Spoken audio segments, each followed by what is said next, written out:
सभी साथियों को मनीष कुमार नेमा का नमस्कार। इस वीडियो के माध्यम से आज हम जानेंगे कि निर्वाचन की प्रक्रिया में मतदान अधिकारी क्रमांक 1, मतदान अधिकारी क्रमांक 2 और मतदान अधिकारी क्रमांक 3 के क्या कर्तव्य हैं एवं उनके क्या कार्य हैं। डिस्क्लेमर: आस्वीकरण: यह प्रशिक्षण वीडियो एवं प्रशिक्षण सामग्री पीठासीन अधिकारियों के प्रशिक्षण में उपयोग के लिए है। इसे भारत निर्वाचन आयोग के दिशा निर्देशों के रूप में संदर्भित नहीं किया जाना चाहिए।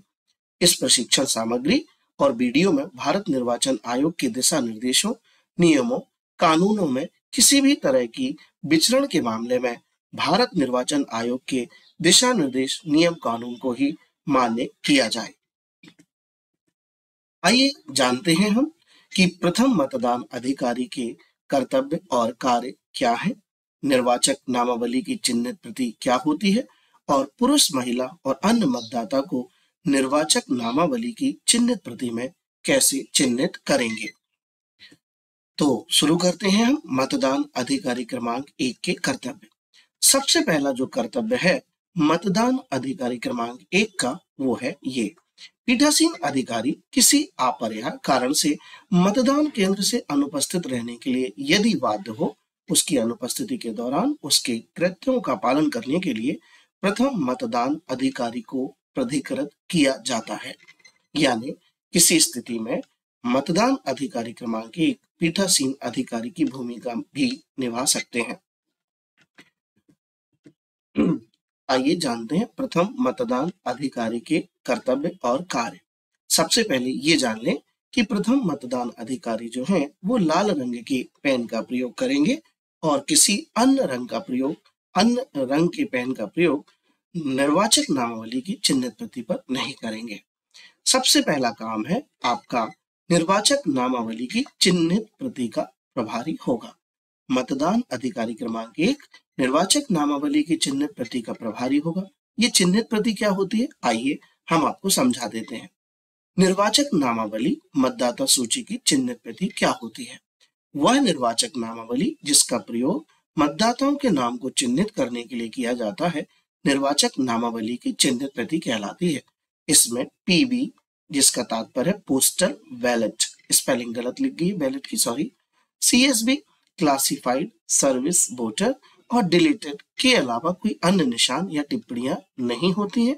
चिन्हित प्रति के शीर्ष पर रिटर्निंग अधिकारी या सहायक रिटर्निंग अधिकारी द्वारा हस्ताक्षर प्रमाण पत्र लगाया जाता है। ये सैंपल में देख लीजिए, चिन्हित प्रति में इस प्रकार के ये डिलीटेड और ये पीबी यानी पोस्टल बैलेट। अब पोस्टल बैलेट भी इस बार चेंज हो गया है। पोस्टल बैलेट कई लोगों के लिए जारी करने का भारत निर्वाचन आयोग ने आदेश जारी किया है। पोस्टल बैलेट के बारे में आपको अलग से एक वीडियो बता दिया जाएगा।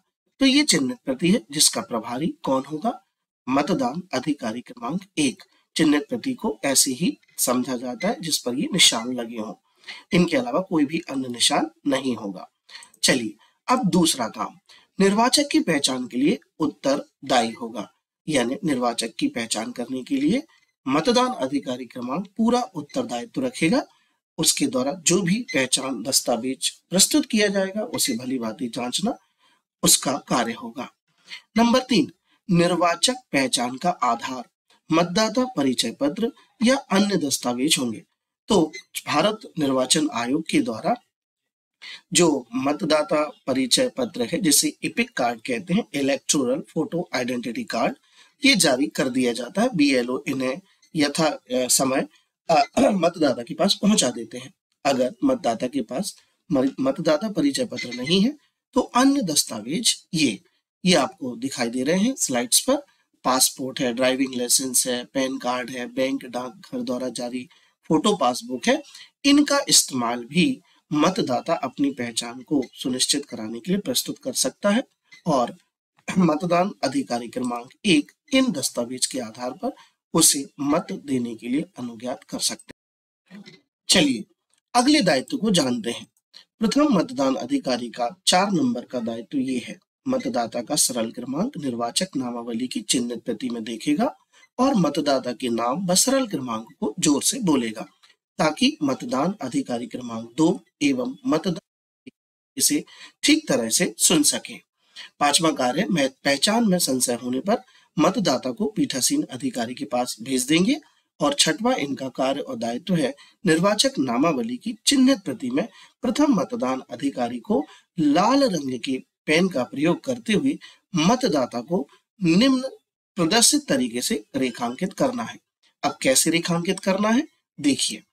अगर आपके मतदान केंद्र पर पुरुष मतदाता आता है और मतदान अधिकारी क्रमांक 1 के पास पहुंचता है तो वो सारे कार्य करेगा, उसका नाम बोलेगा जोर से ताकि मतदान अभिकर्ता और वहां उपस्थित जो भी चुनाव मतदान प्रक्रिया में शामिल लोग हैं उसे सुन लें और उस मतदाता को पहचान लें। और बाकी इसके बाद पुरुष मतदाता की स्थिति में वह एक विकर्ण के माध्यम से, जो कि दाहिने हाथ की तरफ से खींचा जाए, उसको इस तरह से विकर्ण खींच देंगे पुरुष मतदाता के संदर्भ में।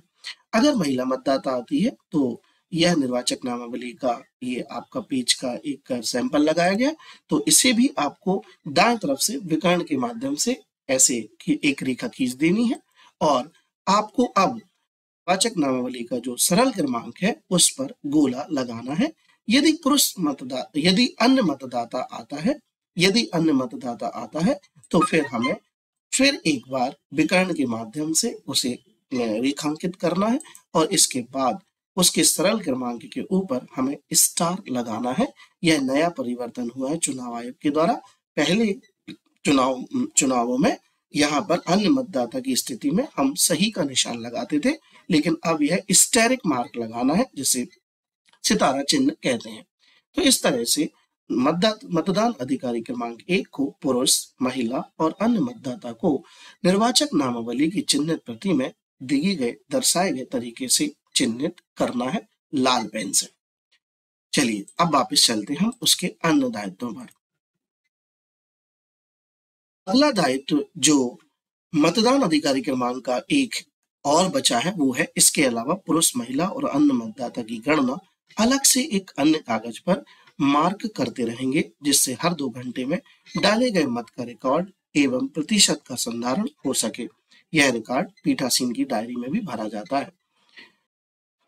हर 2 घंटे में पुरुष, महिला, अन्य मतदाता की जानकारी देने हेतु एक अलग से कागज पर पूर्व से यह फॉर्मेट बनाकर रखें ताकि आपको असुविधा ना हो। मतदान अधिकारी क्रमांक इस फॉर्मेट को या तो प्रिंट निकलवा लेंगे या मुझे व्हाट्सएप आप करेंगे तो मैं यह आपको पीडीएफ के रूप में भी भेज दूंगा। चलिए अब देखते हैं आगे।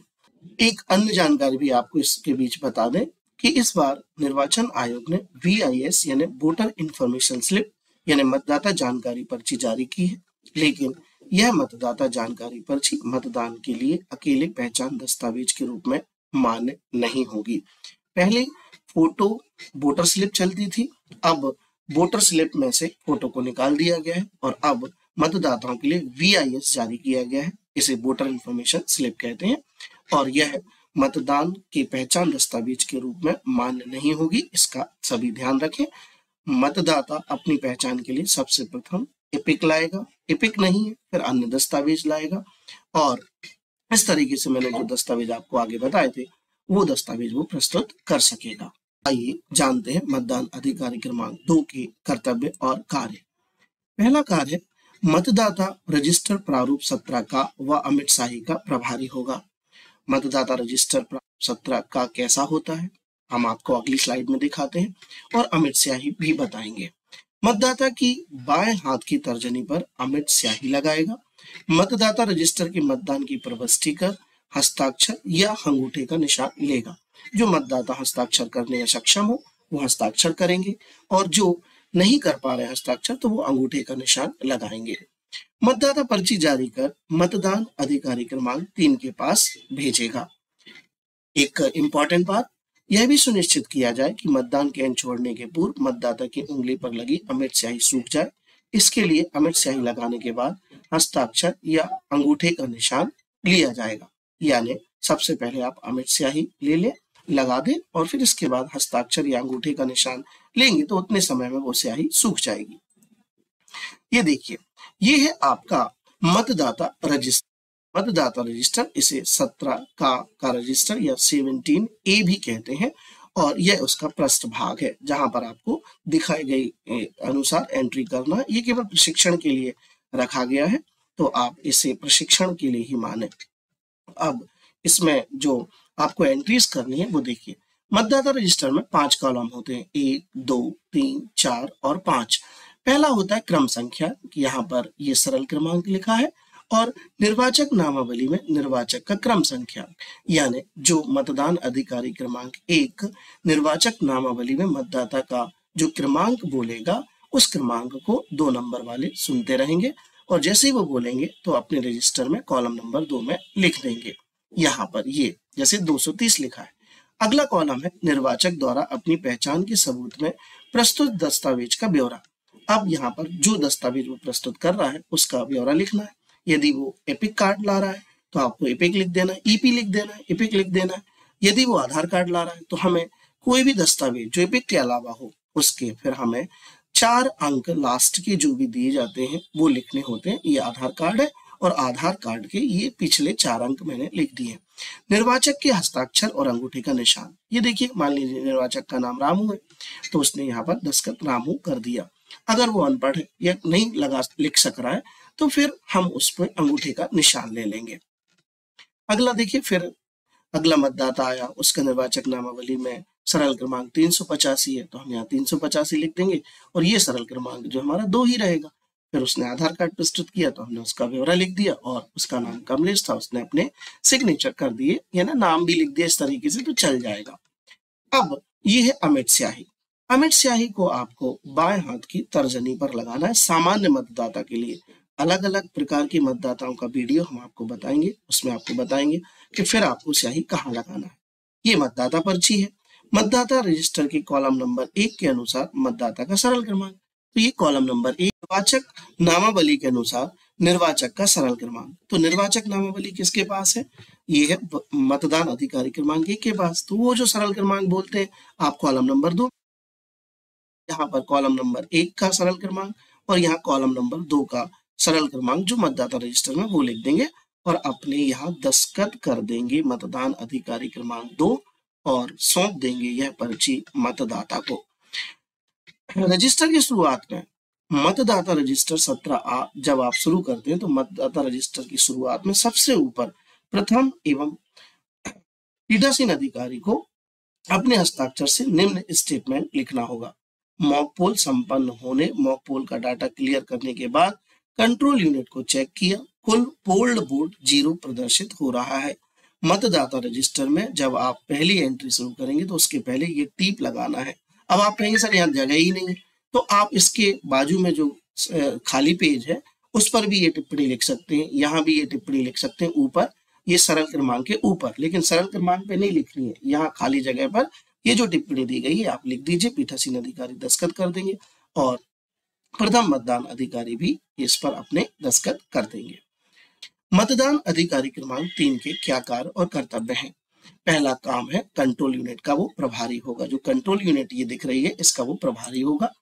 नंबर 2, मतदाता से मतदान पर्ची लेगा। जो मतदाता मतदान अधिकारी क्रमांक 2 ने पर्ची दी है उस पर्ची को वो ले लेगा।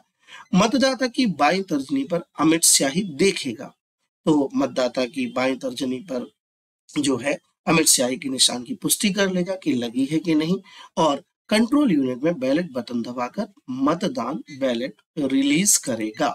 ये काम है। और 5वां, मतदान पर्ची के क्रम में मतदाता को मतदान प्रकोष्ठ में जाने के लिए निर्देशित करेगा। मतदाता को मतदान जो प्रकोष्ठ है उसमें जाने के लिए, वोट डालने के लिए वो कहेगा। समय समय पर टोटल बटन दबाकर उस समय तक कुल डाले गए मतों की संख्या देखेगा, लेकिन कब? जब पीठासीन अधिकारी इस बात को कहें। आपको अपने स्तर पर बटन दबाकर बार बार ये काम नहीं करना है। टोटल बटन दबा करके जो भी पुष्टि पीठासीन अधिकारी करना चाहे वो करेंगे, तो उस समय आपको टोटल बटन दबाना होगा। तो ये सारे कार्य थे मतदान अधिकारी क्रमांक 3 के। इसी तरह मतदान अधिकारी क्रमांक 1, 2, 3 सारे कर्तव्य और दायित्वों को समझ लें और मतदान प्रक्रिया का सुचारू रूप से संचालन करेंगे। धन्यवाद।